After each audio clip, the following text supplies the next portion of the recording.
इन्होंने जीव रक्षा के आंदोलन को गो रक्षा आंदोलन में बदल दिया। कहा हिंदू बनने का मतलब गाय की मांस को न मत खाओ, बाकी बकरी मुर्गी सूअर खा सकते हो, कोई हर्जा, जिसको गो रक्षा आंदोलन कहा जाता। इसी गो रक्षा आंदोलन में हिंदू समाज में मांसाहार को और बढ़ा दिया। हमारे बड़े बड़े विद्वान, जिनमें बड़े बड़े आचार्य प्राचार्य शंकराचार्य, शंकराचार्यों का नाम लेना इसलिए जरूरी है कि हिंदू धर्म में सबसे बड़े गुरु को शंकराचार्य कहा जाता। क्या कहा जाता? हिंदू धर्म में जो सबसे बड़ी गुरु गद्दी पर बैठे हैं उनको क्या कहा जाता है? इनकी संख्या भारत में कितनी है? देखो हमारी तरफ 4। इस समय 4 शंकराचार्य हैं। ये कभी कभी आपस में ही टकरा जाते हैं। अभी महाकुंभ में इनका झगड़ा उगड़ा हो रहा था, सुना था आपने। इन लोगों ने भारत में एक आंदोलन, गो रक्षा का आंदोलन, गो हत्या के खिलाफ, तो देश की हिंदू जनता ने क्या समझा? कहा हिंदू बनने का मतलब गाय की मांस को न मत खाओ, बाकी बकरी मुर्गी सूअर खा सकते हो, कोई हर्जा। इन्होंने जीव रक्षा के आंदोलन को गो रक्षा आंदोलन में बदल दिया। भगवान राम का आंदोलन जीव रक्षा, केवल गाय के लिए नहीं था, जीवों को मत मारो। भगवान श्री कृष्ण का आंदोलन जीव रक्षा, जीवों पर दया करो। महात्मा बुद्ध महावीर का आंदोलन जीवों पर दया करो। लेकिन हमारे देश के विद्वान पंडित पुरोहितों ने गो रक्षा आंदोलन खड़ा कर दिया। तो हिंदू जनता ने कहा भाई चलो कोई फर्क नहीं, गाय की रक्षा तो की जाएगी। गाय बैल को नहीं मारा जाए, लेकिन बकरी मुर्गी सूअर, बकरी मुर्गी खाने लगे और नारा लगाने लगे, गर्व से कहो हम, गर्व से कहो हम खाएंगे 1 किलो अंडा, पिएंगे 10-10 बोतल शराब, और नारा लगाने लगे, गर्व से कहो हम।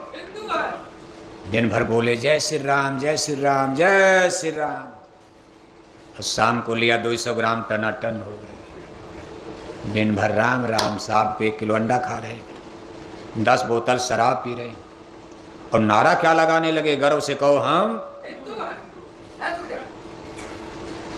गर्व से कहो हम हिंदू हैं।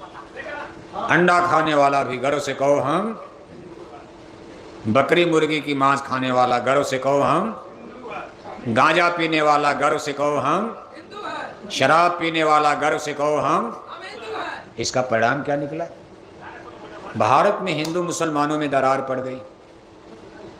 मुसलमानों को लगा कि हिंदू हमको ललकार रहे हैं, ये हमको भारत में रहने नहीं देना चाहते। इसलिए बार बार गाय रक्षा आंदोलन को लेकर हिंदू मुसलमान में दंगा भी हुआ, और ये झगड़ा आज तक चल रहा है। आंदोलन ने अपने सनातन धर्म का भटक गया। मुसलमान ये समझने लगे कि हमारी केवल गाय का विरोध हो रहा है, बाकी हिंदू लोग तो मछली खा रहे, मुर्गी खा रहे, सूअर मार रहे, ये मार रहे। आखिर सब मांस हिंदू लोग खा रहे हैं, केवल गाय का विरोध कर रहे हैं। इसके माने ये हम मुसलमानों को डरवा रहे हैं, क्योंकि गाय तो मुसलमान ही मारते थे, हिंदू तो मारते नहीं थे। इसलिए एक तो हिंदू मुसलमानों में दरार पड़ी, झगड़ा हुआ, और दूसरे अपना हिंदू समाज बहुत बड़ी संख्या में मांसाहारी बन गया। ठीक है गाय नहीं मारी, हिंदू लोग गाय की मांस तो खाने लगे। अब तो तमाम हिंदू ने, जिसमें नेताओं का नाम आ रहा, तमाम हिंदू नेता बीफ खाते हैं। बीफ माने जानते हो गाय की मांस को क्या कहा जाता है? अब उसका इतना बढ़िया नाम रख लिया कि आपको पता ही नहीं चलेगा, बीफ बीफ। तमाम हिंदू लीडरान बीफ खाते हैं, यानी गाय की मांस को भी खाने लगे। आज ये धर्म कहाँ खड़ा है, कभी विचार करते हो? कितना धर्म का पतन हो चुका। अब इनको आप लाख समझाओ, ये मानने को तैयार नहीं, और ये समझ नहीं पा रहे हैं कि किसी भी जीव की हिंसा, हत्या करना, उनकी सड़ी गली मुर्दा मांस का भक्षण करना, ये आपके लोक को भी बिगाड़ेगा, परलोक को भी बिगाड़ देगा। जय गुरुदेव मिशन का प्रचार ऐसे नहीं हो रहा। हमारे गुरु महाराज कह रहे हैं कि बड़ी बड़ी बीमारी पाल रहे हैं मांसाहारी। ज़्यादा मांसाहार करने से बड़ी बड़ी बीमारियां शरीर में जन्म लेती। दूसरी चीज, जब आप हिंसा हत्या करोगे पशु पक्षियों की, गाय ही नहीं कोई भी जानवर की मांस खाओगे, तो कभी आप कोई स्पिरिचुअल एक्सपेरिमेंट, मान लो कोई आध्यात्मिक साधना, कोई उपासना